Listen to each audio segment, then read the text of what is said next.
क्योंकि किसान दो तरीके से हमेशा मार खाती है, एक तो प्रकृति से और दूसरी राजनीति से। आज जो दिख रहा है वो किसान है और महिला है, दो समाज के ऊपर में पूरी जो है आज छत्तीसगढ़ की राजनीति टिकी हुई है। नौकरी करोगे, खेती में फायदा नहीं है। बरस गया धान, पानी धान हो गया, नहीं बरसा तो गया फिर। नमस्कार, मैं मनीष शरण। छत्तीसगढ़ तक के विशेष कार्यक्रम चौपाल में आपका स्वागत है। आज हम अन्नदाताओं के साथ हैं, मतलब किसानों के साथ हैं। छत्तीसगढ़ में नई सरकार बन चुकी है। ये किसान जानते हैं कि इनका कितना हितों का संरक्षण हुआ है। सरकार की नीतियों को इन्होंने भली भांति समझा है और जो मैनिफेस्टो में बात कही गई थी उसको भी ये भली भांति समझते हैं। यही वजह है कि ये किसानों ने जो है दिल खोल कर वोटिंग किया है और अब मतदान करने के बाद अपने ही सरकार से इनकी क्या अपेक्षाएं हैं ये जानने का प्रयास करेंगे। भारतीय किसान संघ की तरफ से आप किसानों के लिए अगर सरकार तक कोई बात पहुंचानी चाहते हैं तो कौन सी बात वो होगी, और ये जो नीति किसानों के लिए बनी है उसको किस तरह से देखते हैं आप? सबसे पहले तो जो नवनिर्वाचित जो सरकार गठन हुआ है उसको हम जो है भारतीय किसान संघ के माध्यम से बहुत बहुत बधाई देते हैं, बहुत बहुत शुभकामनाएं व्यक्त करते हैं। साथ ही साथ जिस तरीके से अभी वर्तमान सरकार ने अपने घोषणा पत्र में जो किसानों के साथ जो वादे किए हैं उसको शीघ्र अति शीघ्र पूरी करेंगे ऐसी हमको अपेक्षा है। और उस पर कुछ जो है शॉर्ट टर्म पे जो जिस तरीके से कार्य प्रणाली अभी दिख रही है द्रुत गति से कि मात्र 3 लोगों का अभी शपथ ग्रहण हुआ है, उसमें ही जो है बड़े फैसले होने शुरू हो गए हैं। जैसे 25 दिसंबर को 2 साल का बोनस और 3100 रुपये के हिसाब से धान खरीदी का जो भुगतान है 21 क्विंटल के हिसाब से वो होना तय हो गया है। निश्चित तौर पर यह संकेत करता है कि ये सरकार लंबे समय तक किसानों के हित में कार्य करेगी। निश्चित तौर पर भारतीय किसान संघ के पदाधिकारी हैं धीरेन्द्र जी, उन्होंने कहा कि सरकार से और नई सरकार से और मुख्यमंत्री विष्णुदेव साय से उनकी कैबिनेट से काफी उम्मीदें हैं। क्या बेहतर होता कि कैबिनेट में एक कृषि मंत्री इसी वक्त मौजूद होता, फटाफट जो है किसानों के हितों की जो निर्णय है वो लिए जा सकते थे। हाँ, ये जैसे संकल्प पत्र में उन्होंने जो लिखा है उसको तत्काल, जैसे ही हमारा मुख्यमंत्री महोदय बन गए हैं तो वो तत्काल यदि कृषि मंत्री बना देते और उसको लागू करा देते तो किसान में खुशी छा जाती। ये किसानों की खुशी में थोड़ा अभी अड़ंगा है। क्या लग रहा है कब तक आपको आपके माटी पुत्र कृषि मंत्री मिल सकते हैं? कब तक मिल सकते हैं? कब तक मिलेंगे आपको, क्या लगता है कितना समय लगेगा? अभी बता नहीं सकते कब तक मिलेगा। जैसे सरकार का जो चल रहा है अभी उनका जो गठन समय लगेगा। अगर समय पे ये मंत्री मिल जाते, कृषि मंत्री आपको आपके डिपार्टमेंट के, और जो फटाफट निर्णय होते तो लगता है कि थोड़ा किसानों का फायदा हो जाता। हाँ बिल्कुल, जिस तरह से सरकार अपना घोषणा पत्र दिखाकर या बताकर जो चुनाव में जीत हासिल किए हैं उसको अमल में लाते तो अवश्य फायदा होता किसानों। निश्चित तौर पर किसानों ने सीधे सरल शब्दों में ये बताने का प्रयास किया है कि अगर त्वरित निर्णय लेते, कैबिनेट में कृषि मंत्री होता तो जरूर फायदा होता। फायदा जिस तरह से होता है, आप अपने बारे में बताएं दादा कि कितना खेत है आपका, कितना धान आप बेचने पाएंगे और नई सरकार से क्या अपेक्षा है आपको? वो मेरे हिसाब से तो भैया नई सरकार से बहुत अपेक्षा है। अब मैं छोटे से किसान हूँ। अब मान लो ये नीति हमको बड़ा अच्छा लगा। क्या पहले जो थे सरकार वो किस्त में देते थे पैसा, मान लो 50 कुंटल बेचा है तो उसका तो 20,000 आ गया किस्त में, और जब हम 5 कुंटल बेच रहे हैं तो हमको क्या फायदा हुआ? एक मुश्त मिलता तो कुछ फायदा होता। हाँ, एक मुश्त मिलता तो फायदा होगा। अभी कैबिनेट बना नहीं है पूरी तरह से, लेकिन वादा किया है मुख्यमंत्री ने, विष्णुदेव साय ने, कि 25 तारीख को जब सुशासन दिवस होगा आपको मिल जाएगा पैसा। खुशी है इस बात से? हाँ, आभारी हैं हम सरकार की, और इसी खुशी से हम दिए हैं। ये काफी खुशी की बात है कि एक मुश्त पैसा मिल जाएगा। क्या ऐसी ही खुशी होगी जब आपको जो है बीज जो है सस्ते में मिल जाएगा, अन्य उपकरण जो कृषि उपकरण है वो सस्ते में मिल जाएंगे? हमने देखा कि पिछली सरकार ने तो काफी सारा जो है गड़बड़ झाला किया था, इस तरह से किसानों को परेशानी हुई थी। निश्चित रूप से किसानों को खुशी होगी यदि समय पे सस्ती में बढ़िया बीज मिल जाए, क्योंकि किसान दो तरीके से हमेशा मार खाती है, एक तो प्रकृति से और दूसरी राजनीति से। प्रकृति का मार तो अभी किसान झेल भी लिए हैं, लेकिन इस पेमेंट इसका जो 21 कुंटल जो धान है 2100 रुपये में जो लेना है, उस पर यदि कृषि मंत्री स्थापित कर देते, किसी को बना देते, तो निश्चित रूप से किसानों के हित की बात होती। फिर भी हम किसानों को उम्मीद है कि ये जो सरकार है भारतीय जनता पार्टी किसानों के दर्द को समझते हुए निश्चित रूप से तुरंत भुगतान करेगी। पिछली सरकार से भी ऐसी अपेक्षा थी कि वो किसानों के दर्द समझेंगी, कर्ज माफी की बात की थी। इस बार तो ज्यादा पैसा देने को तैयार थे, वो 3200 रुपए देना मांग रहे थे आपके जो है समर्थन मूल्य पे। फिर क्यों किसानों ने उनको नहीं चुना? देखिए, कर्ज माफी की जो प्रक्रिया हुई है वो आधे अधूरे मन से की गई थी। कर्ज माफी राष्ट्रीयकृत बैंकों का हुआ ही नहीं। बहुत से किसान ऐसे हैं जो कोऑपरेटिव सेक्टर में भी जिन किसानों का कर्ज माफी होना था उनका भी कर्ज माफी नहीं हुआ। तो कुछ जो पूर्ववर्ती जो सरकार थी आधे मन से जो काम की है उसका भुगतान जो है अभी वोट के रूप में, सरकार परिवर्तन के रूप में दिख रहा है। ये उनका जो है मानसिकता साफ दिखा। ये अपने वादों को अक्षरशः पूरा नहीं किया, क्या लग रहा है कि फिर से एक बार किसान नाराज हो जाएगा? निश्चित तौर पर अभी जो छत्तीसगढ़ की राजनीति जो टिकी है, केंद्र में जो आज जो दिख रहा है वो किसान है और महिला है। दो समाज के ऊपर में पूरी जो है आज छत्तीसगढ़ की राजनीति टिकी हुई है। और अगर यह भी सरकार जो है गठित सरकार अगर उस दिशा में अपने काम नहीं कर पाती है तो निश्चित तौर पर उसका दूरगामी परिणाम अच्छा नहीं निकलेगा। नवंबर 1 से जो है किसानों की धान खरीदी की शुरुआत हो चुकी है। आज तारीख तक हम देख रहे हैं तालपत्री नहीं है वहाँ के धान को ढांकने के लिए। पानी अभी गिरा, मौसम में खराब हो गया धान, कई तरह की अव्यवस्था देखने को मिली। अब सरकार बदल गई है, क्या लग रहा है वो जो इंतजार कर रहे थे नई सरकार का, अब उनको धान बेचने के लिए अनुकूल स्थिति मिलेगी? निश्चित रूप से आने वाले दिनों में जो डबल इंजन की सरकार है, जैसे किसानों ने जो विश्वास जताया है, और पिछली सरकार जिस तरीके से आपाधापी में किसानों का जो माल है, धान है, उसकी जो रख रखाव जो है उसका सही समय पर उसका रखाव नहीं कर पाया।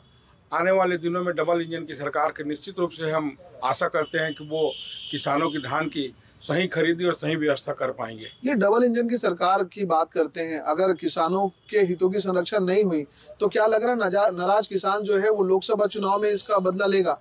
अवश्य लेगा। मैं भारतीय किसान संघ की तरफ से वर्तमान सरकार को बधाई देता हूं और ये बात कहता हूं कि अगर किसान की बात को नज़रअंदाज किया गया तो अवश्य इसी चुनाव में ही उसका परिणाम उसे दिखाई पड़ेगा। एक सवाल हम आपसे तकनीकी तौर पर पूछते हैं। कांग्रेस ने कहा कि हम 20 क्विंटल लेंगे, बीजेपी ने कहा हम 21 क्विंटल लेंगे। कांग्रेस ने कहा हम 3200 रुपए देंगे, बीजेपी ने कहा हम 3100 रुपए देंगे। हिसाब किताब लगाया हमने कि अगर आप इस वक्त बीजेपी पे सरकार में अगर धान बेचते हैं तकरीबन आपको 2000 रुपए का नुकसान होगा। आपने इसको पहले कैलकुलेट किया था क्या, कुछ गणना की थी किस तरह से ये होगा? गणना तो किया था, लेकिन मुझे लगा कि कांग्रेस सरकार जो है इसका पूरी नहीं कर पाएगी, क्योंकि 2500 की घोषणा करके उसने बोनस को 4 किस्तों में दिया और लास्ट बोनस को भी रोक दिया है। इसलिए मुझे लगा कि ये सरकार पूरा अपना वादा नहीं कर पाएगी और मुझे लगा कि ये मोदी सरकार जो है, मोदी जी ने जो घोषणा किया है और गारंटी लिया है, तो मुझे लगता है ये अपनी बात पर खरे उतरेंगे और किसान जो दिया है, मतलब जो वादा किए हैं उसको पूरा करेंगे और किसान इससे खुशी रहेगा। किसानों को ये वादा है, ये जो पार्टी ने वादा किया है, मोदी गारंटी के लिए जो वादा किया है उस पे भरोसा है। ये जो हिसाब किताब हमने लगाया, हमने देखा कि चाहे बीजेपी ले रही है धान ज्यादा, लेकिन फिर भी 2000 रुपए का नुकसान बैठता है हिसाब में। ये नुकसान जो है ये आपने जानबूझ के ले लिया है, इधर आपको लगा कि कांग्रेस नहीं कर पा रही तो बीजेपी पे ही चलते हैं? नहीं, जानबूझ के नुकसान जो 4 किस्तों में कांग्रेस सरकार में मिलता था वो अब हमको 1 किस्त में मिलेगा। पहली फायदा, हम अपनी बेटी की शादी करना चाहते थे लेकिन 4 किस्त में पैसा मिलता था, जिसके चलते हमको आम लोगों से कर्जा लेना पड़ता था, उसका ब्याज पटाना पड़ता था, उससे नुकसान होता था। मजेदार बात आपने बोली कर्जे की बात जब करते हैं तो कर्जा माफी तो इस बार होएगा नहीं। ये जो बोनस मिलेगा वो पैसा कर्जा में चला जाएगा क्या? नहीं, ऐसी बात नहीं है। क्या है, जो हमको एक मुश्त राशि मिल रही है ना, हाँ। उससे हमारा कोई भी बड़ा काम करने में हमको सबसे बड़ा काम आपका कर्जा छूटना है इस वक्त। नहीं तो कर्जा छूटना है, लेकिन कर्जा तो अपन अब थोड़ा कहीं और से अरेंज करेंगे। हाँ, नहीं कहीं और से अरेंज करेंगे। प्लस क्या है, अपन थोड़ा देश के बारे में भी सोचते हैं ना। मतलब ये किसानों की बड़ी बात है कि देश के बारे में सोचते हैं, जवान और किसान जो है देश के बारे में सोचते हैं। आपने कहा कि हाँ वो पैसा जो मिलेगा बोनस का कर्जा पटाने में चला जाएगा, क्या क्या है ये कहानी? नहीं, बिल्कुल ये सही बात है। जो हम कर्जा माफ हो जाता तो ये जो बोनस दे रहे हैं वो तो लगभग बराबर हो जा रहा है। एक तरफ से ले रहे हैं, एक तरफ से दे रहे हैं, इस टाइप का है। ये घुमा फिरा के बात जो है वही पहुंचती है, किसान तब भी ठगा हुआ था और अब भी ठगा हुआ है। क्या लग रहा है कि किसानों के पास कोई दिमाग की कमी है, थोड़ा विवेक का कमी है, इसलिए ऐसा बनता है कि वो सरकार के लोग ज्यादा चालू हैं, ज्यादा तेज हैं, आपको बेवकूफ बना लेते हैं? नहीं, बेवकूफ बनाने वाले काम ही नहीं है। हम खुशी से दिए हैं मतदान, हम जानबूझ करके दिए हैं कि हमको किस्त नहीं चाहिए, हमको पूरे पैसे के एक मुश्त मिलना चाहिए। ये एक मुश्त जो पैसा मिलेगा, आपके साथी बता रहे हैं, कर्जा पटाने में वो पैसे का इस्तेमाल कर सकते हैं। हाँ, तो ये कर्जा पटाने में कोई हमको तकलीफ नहीं है। तो एक तरफ से मिला, दूसरी तरफ से गया। हाँ, वो ठीक है। वो तो फायदा क्या हुआ भाई? देश के लिए फायदा है। कर्जा ये जरूर बात नोटिस करिएगा कि किसान का मन जो है, वो दिल जो है वो बड़ा है। वो कह रहे हैं कि देश के लिए अगर हमारा कर्जा पटाना जायज भी हो तो चलेगा। तकनीकी तौर पे हमने देखा कि आज आपने एक प्रेस रिलीज भी जारी किया और कहा कि कुछ तकनीकी त्रुटियां आ रही हैं सामने, जिनका ध्यान रखा जाना चाहिए। सरकारी तंत्र में लोग अगर उसको ठीक कर लें तो उसका फायदा मिला। क्या है वो कमियां? देखिए, अभी जिस तरीके से पूर्ववर्ती सरकार ने 15 क्विंटल धान खरीदी की प्रक्रिया शुरुआत की थी, सर्कुलर जारी हुआ 20 क्विंटल धान खरीदी करना है, लेकिन ये सर्कुलर जारी नहीं हुआ कि समितियों में उसकी जो लिमिट है उसको बढ़ाया जाए। ये सर्कुलर जारी करने का तो आपका काम था, कैबिनेट की बैठक हो गई है, मुख्यमंत्री को तो पहले संज्ञान लेना था इस बारे में। देखिए, इसका जो सर्कुलर जब 20 क्विंटल का भूपेश सरकार ने जारी किया तो भूपेश सरकार ने इसकी चिंता क्यों नहीं की कि समितियों की लिमिट बढ़ी है? तो ये विष्णु देसाई ने क्यों नहीं की? अभी वर्तमान सरकार को हमने अवगत कराया है। मैंने स्वयं डीएमओ को फोन किया है और उनको बोला है कि आप जिले से प्रपोजल बना करके भेजिए, सभी जिले के समितियों को वहाँ पे लिमिट बढ़ाया जाए और वर्तमान लिमिट के हिसाब से जो 21 क्विंटल के हिसाब से धान खरीद। अगर हमारे कार्यक्रम को देखते हैं सरकार के हिस्से या मुख्यमंत्री खुद देखते हैं, उन्हीं को बता दीजिए कि क्या करना है।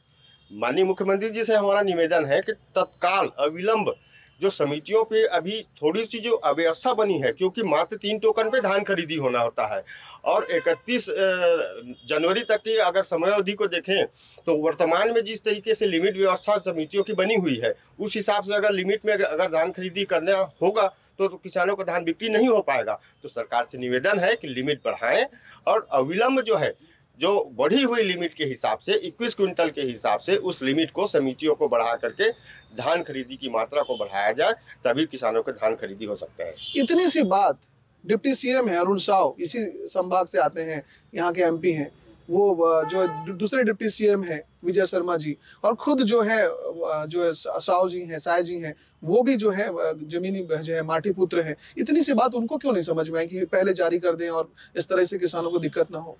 यदि उन्होंने घोषणा किया है, किसानों के हित में यदि बात किया है तो समझ आई है, इसीलिए वो बात किए हैं। निश्चित रूप से हमें विश्वास है कि किसानों के हित में ही काम करेंगे और अविलंब करेंगे। निश्चित तौर पर किसानों का विश्वास इस समय उनके साथ है। और मुख्यमंत्री से लेकर आप भी कुछ कहना चाहेंगे? जी बिल्कुल बताएं। जी, एक बात की हमने देखा सोसाइटी में कि मोटा पतला का ध्यान नहीं रखा गया, किसान का पतला धान भी मोटा में लिया गया। मैं उसमें देखा कि जब उसमें पतला धान दिया और उसमें मोटा काटा गया तो मैं उनसे शिकायत किया कि भाई ये मोटा पतला का धान क्यों नहीं दिया गया? तो बोलते किसान, सरकार कहती है कि 3100 बाई 3100 पतला हो चाहे मोटा। अगर इस प्रकार से माननीय महोदय मतलब धान लेंगे कि मुख्यमंत्री, हाँ मुख्यमंत्री जी इस प्रकार से धान लेंगे तो किसान हरदम मोटा धान ही लगाएगा, पतला धान नहीं लगाएगा और देश में अनबैलेंस होगा, पतला धान नहीं मिल पाएगा। ये बहुत तकनीकी बात थी। जो किसान जो है खेती किसानी करता है वो इस बात को समझता है कि मोटा पतले के बीच का क्या फर्क है। आप भी कुछ कहना चाहेंगे इस बारे में? क्या कहना चाहेंगे? सर, मैं कहना ये चाहता हूँ कि हमारे जो जिला सहकारी बैंक से 1 साल पहले जो पैसा का गबन किया गया था कर्मचारियों के द्वारा, वो आज तक नहीं मिला है। 3-4 बार कलेक्टर को ज्ञापन दिया जा चुका है और धरना प्रदर्शन भी हो चुका है, उसके बाद भी अभी तक पैसा नहीं मिला। किसान निकल गए थे एक खेत में, उसके बाद 2 करोड़ रुपए निकल, लगभग 2 करोड़ रुपए है। हाँ, वो उसका क्या है गणना, जैसे जैसे उसका वो निकलता गया, पता चलता गया तो बढ़ता गया है राशि, वो लगभग 2 करोड़ का है जो अब तक के नहीं मिला है। किसान भटक रहे हैं 1 साल से, बैंक में जाओ, सीओ के यहाँ जाओ, कलेक्टर के यहाँ जाओ, खाली आश्वासन मिला है अब तक। क्या लग रहा है कि अब नई सरकार बनी है, नए लोग होंगे जो है सहकारिता में, कुछ नया होगा, कुछ न्याय मिलेगा किसानों के? न्याय मिलने की तो पूरी उम्मीद है हमको, इसीलिए इस सरकार को हमने चुना है। हमारे मन में तो ऐसा है, कर्जा भलो न बाप के, बेटी भलो ना आपके। ये सरकार कर्जा माफ नहीं कर रही है, इस बात की हमको खुशी है। कम से कम हम अब कर्जा लेने के पीछे नहीं भागेंगे। इसके पिछले सरकार के द्वारा जो कर्जा माफ किया गया उससे नुकसान ये हुआ कि हम लोगों का आदत कर्जा लेने का हो गया था। अभी भी हमारे कई किसान ने, जो पुरानी सरकार थी, वो कर्जा माफ करेगी करके कर्जा ले चुके हैं। तो ऐसा कर्जा लेने का मन हमेशा के लिए बंद करने के लिए ये सरकार अच्छी है। यही बात है कि पिछली सरकार लोगों को बुरी आदतों में डाल रही कर्जा लेने के। कई बार तो ऐसा देखा कि परिस्थितियां ऐसी बनाई कि कर्जा लेना ही पड़े आपको। हर सरकार अपने हिसाब से काम करती है, लेकिन इसमें किसानों को भी अपने को सोचना चाहिए, अपने विवेक का इस्तेमाल करना चाहिए। क्योंकि अब जैसे अभी धोखा खा गए, कर्जा कोई माफ होगा करके कर्जा ले लिए, लेकिन अब नया सरकार आ गया, अब कर्जा नहीं मिला। अब इसमें क्या है, कई लोगों को बहुत बड़ी परेशानी का सामना करना पड़ेगा। पता नहीं पटा पा रहे हैं, नहीं पटा पा रहे हैं। उस स्थिति में फिर उनके सिर में तो बहुत बड़ा समस्या है ना। ये जो परिस्थितियां बनाई हैं पिछली सरकार ने और वर्तमान सरकार ने, इसका हिसाब कैसे लोगे आप? अब समय ऐसा परिवर्तनशील है कि आम किसानों को भी अपने विवेक से काम करने का समय है। आम किसानों को अपने विवेक से काम करने का समय है। आगे बोलिए, आप काफी उम्र दराज लगते हैं, क्या लग रहा है कि खेती किसानी फायदे का सौदा है, या आप अपने बच्चों को बोलते हैं कि जाओ भाई नौकरी करो? नौकरी करो, खेती में फायदा नहीं है। बरस गया पानी, धान हो गया, नहीं बरसा तो गया। फिर सरकार उन्नत खेती करने के लिए नहीं मदद कर रही है आप लोगों को? अभी कहाँ गाँव में उतना हुआ है, नहर वगैरह उतना पानी आ ही नहीं रहा है। पानी आ जाए ठीक है, पानी जमीन है। सरकार लोग आते हैं, घोषणा करते हैं नहर आएगा, पानी आएगा, तो है कहाँ अभी। ये सरकार भी अगर ऐसा नहीं कर पाई तो क्या फिर इसको लोकसभा में हराएंगे, नहीं हराएंगे? तो सामने तो है ही है, फिर हिसाब लेंगे। फिर हिसाब होगा। साफ अच्छा, एक बात और है, कर्जा जैसे पाठक जी बताएं, कर्जा जैसे लिए थे पिछली सरकार, जो दिए थे कर्जा माफ हो गया था, उस समय हम लोग नहीं लिए थे। और अभी कर्जा लिए हम लोग माफ होगा करके, माफ तो नहीं हो पाया, धोखा हो गया आपके साथ। हो गया। और अभी जो पैसा एक मुश्त देने का है, जैसे महाराज बताए, वो पैसा तो इधर आया इधर गया, आया राम गया राम वाला। और फिर इधर धान भी समर्थन मूल्य भी कम है, इधर 2000 का नुकसान ऐसे बैठ रहा है। कुल मिला के ठग लिया सरकार ने आपको। अगर लागू कर दे तो बढ़िया है, अब आशा तो है गवर्नमेंट से, अगर कर दे तो बढ़िया है। इनकी बात नहीं, इस बात से तो हम सहमत नहीं है भाई। कर्जा हम लिए किसी से, उसको बाइज्जत चुकाओ, ये फर्ज है। धोखे से ले लिया, बोले इस बार माफ हो जाएगा, सोच रहे थे। हम इस चीज को जानते थे, हम कभी कर्जा लेते ही नहीं, और कर्जा से हम नफरत करते हैं। कर्जा सब किसानों को तो ऐसी हालत नहीं होती, उनको तो लेनी पड़ जाती कर्जा। किसान जागरूक हो गए हैं।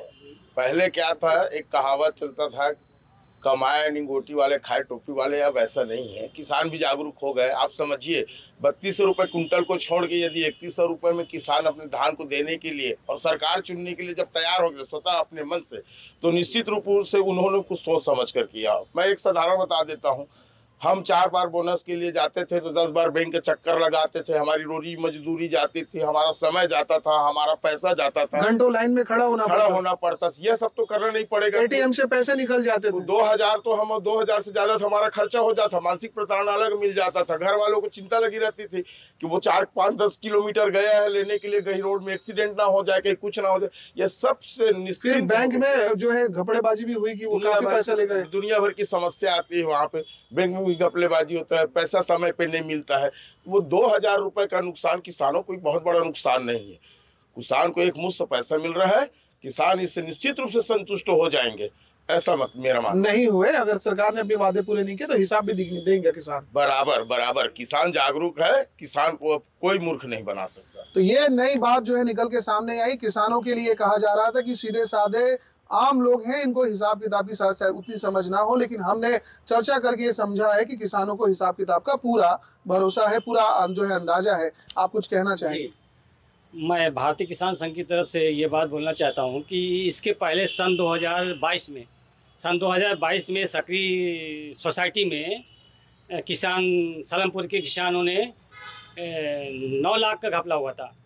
तो भारतीय किसान संघ उस पर जोर दे करके किसी तरीके से पैसा दिलाया, पैसा मिल गया था। लेकिन उसके बाद 23 में जो घपला हुआ, 116 लोगों का, 116 किसानों का घपला हुआ, और 1,85,00,000 रुपया घपला हुआ।